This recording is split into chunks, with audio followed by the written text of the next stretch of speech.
Hi hello ಎಲ್ರಿಗೂ ನಮಸ್ಕಾರ. Welcome back to my YouTube channel.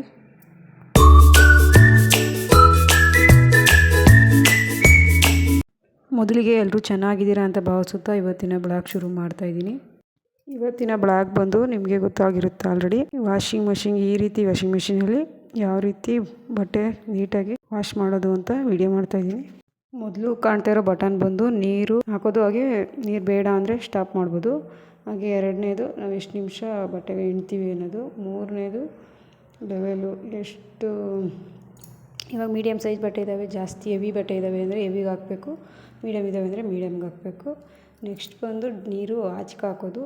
Next button ಬಂದು ಬಟ್ಟೆ ಆರಿಸೋದು. ಈ ಕಡೆಯಿಂದ ಬಂದು ಇದು ಲಾಸ್ಟಲ್ಲಿರೋದು ಬಟ್ಟೆ ಆರಿಸೋದು.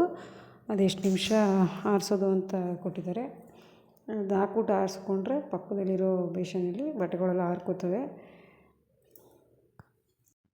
ನಾನಿಲ್ಲಿ ಜಾಸ್ತಿ ಕೊಳೆ ಆಗಿರೋ ಅಂಥ ಬಟ್ಟೆಗಳನ್ನ ಯಾವುದೇ ಲಿಕ್ವಿಡ್ ಅಂದರೆ ಇಲ್ಲಿ ನೋಡ್ಬೋದು, ಏರಿಯಲ್ ಪೌಡರ್ ಜೆಲ್, ಈ ಲಿಕ್ವಿಡ್ನ ಬಳಸಿ ಬಟ್ಟೆಗಳನ್ನ ವಾಶ್ ಮಾಡೋ ಅಂಥದ್ದು.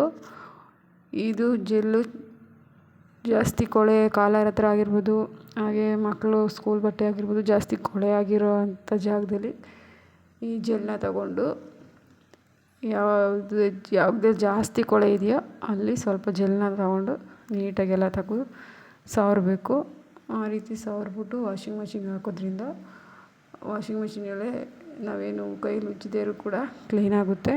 ಆದ್ದರಿಂದ ಈ ರೀತಿ ಸವರ್ಕೊತಾ ಇದ್ದೀನಿ.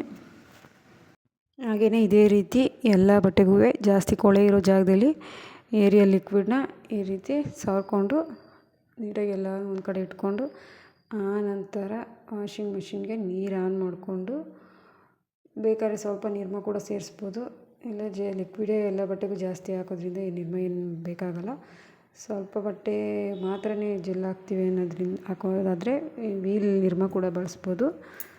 ನಾನು ಜಾಸ್ತಿ ಕೊಳೆ ಇಲ್ಲದಿರೋ ಬಟ್ಟೆಗೆ ಲಿಕ್ವಿಡೇನು ಹಾಕಲ್ಲ, ಬರೀ ವೀಲ್ ನಿರ್ಮದಿಂದನೇ ಹಾಕ್ಕೊಂಡು ಬಟ್ಟೆ ವಾಶ್ ಮಾಡ್ತೀನಿ. ಹಾಗೆಯೇ ಎಲ್ಲ ಬಟ್ಟೆಗೂ ಹಾಕ್ಕೊಂಡು ಈ ರೀತಿ ನೀರು ಆನ್ ಮಾಡಿಕೊಂಡು, ನೀರು ಬಟ್ಟೆ ಎಷ್ಟಿದೆಯೋ ಅಷ್ಟು ನೀರು ಸ್ವಲ್ಪ ಜಾಸ್ತಿನೇ ಹಾಕ್ಕೊಂಡು ಈಗ ಆನ್ ಮಾಡ್ತೀನಿ. ನಾನಿಲ್ಲಿ ಆನ್ ಮಾಡ್ತಾ ಇರೋದು, ನಾವು ಇಲ್ಲಾಂದರೆ 15 ನಿಮಿಷನೇ ಹಾಕೋಬೋದು. 15 ನಿಮಿಷ ಅಥವಾ 35 ನಿಮಿಷ ಅಂತ ತೋರಿಸಿದೆ ಇಲ್ಲಿ. ನಾನು 15 ನಿಮಿಷಕ್ಕೂ ಹಾಕೋಬೋದು. ಹಾಗೆ ಜಾಸ್ತಿನೇ ಕೊಳೆ ಆಗಿದ್ದಾವೆ ಅನ್ನೋದಾದರೆ 35 ನಿಮಿಷಕ್ಕೆ ಹಾಕ್ಬಿಟ್ಟು ಬಿಟ್ಟರೆ ಒಂದು ಸ್ವಲ್ಪ ಹೊತ್ತು ಬಿಟ್ಟು ನೆನೆಸಿ ಚೆನ್ನಾಗಿ ಬುನಿ ಹಾಕಿ ಅದೇ ವಾಶ್ ಮಾಡಿಕೊಡುತ್ತೆ. ಆದ್ದರಿಂದ ನಾನು 35 ನಿಮಿಷಕ್ಕೆ ಇಲ್ಲಿ ಆನ್ ಮಾಡ್ತಾಯಿದ್ದೀನಿ. ನೀರು ತುಂಬಾ ತುಂಬಿ ಅಂದ್ಬಿಟ್ಟು ಆನ್ ಮಾಡಿಬಿಟ್ಟು ಈ ರೀತಿ ಆನ್ ಮಾಡಿದ್ರೆ ಈ ರೀತಿ ಆ ಕಡೆಗೂ ಈ ಕಡೆಗೂ ರುಬ್ಬು ಎಲ್ಲ ಕ್ಲೀನಾಗಿ ವಾಶ್ ಮಾಡಿಕೊಡುತ್ತೆ. ಹಾಗೆಯೇ ನೋಡ್ತಾ ಇರ್ಬೋದು ನೀವು, ನೀರು ಬೇಕಾಗಷ್ಟು ಬೀಳ್ತಾ ಇದೆ. ಕೊಳೆ ಕೂಡ ನೀರು ಕಾಣಿಸ್ತಾ ಇದೆ, ಎಲ್ಲ ಕೊಳೆ ಕೂಡ ಕಾಣಿಸ್ತಾ ಇದೆ ಯಾವ ರೀತಿ ಹೋಗ್ತಾ ಇದೆ ಅಂತ. ಈ ರೀತಿ ಕ್ಲೀನ್ ಮಾಡುತ್ತೆ.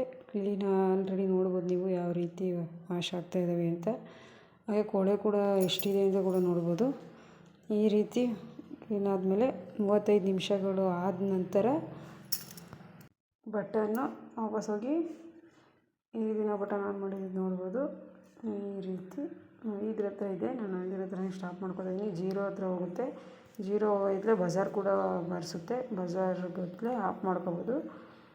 ಈ ರೀತಿ ಆಗಿದೆ. ನೀಟಾಗಿ ವಾಶ್ ಆಗಿದೆ ಬಟ್ಟೆಗಳು.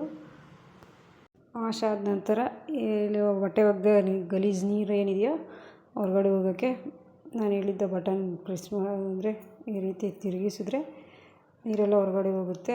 ಆನಂತರ ಮತ್ತೆ ಬೇರೆ ರೀತಿ ಬೇರೆ ಹೊಸ ನೀರು ಹಾಕ್ಕೊಂಡು ಜಾಸ್ಕೊಂಡ್ರೆ ನೋಡ್ಬೋದು ಕಾಲರ್ ಹತ್ರ ಎಲ್ಲ ಇರೋ ಕೊಳೆ ಎಲ್ಲ ನೀಟಾಗಿ ಹೋಗಿದೆ. ಈ ರೀತಿ ಜಾಸ್ತಿನೇ ತುಂಬ ನೀರು ಇಟ್ಕೊಂಡು ಎಲ್ಲ ಬಟ್ಟೆನೂ ಜಾಸ್ಕೊಂಡ್ರೆ ವಾಶ್.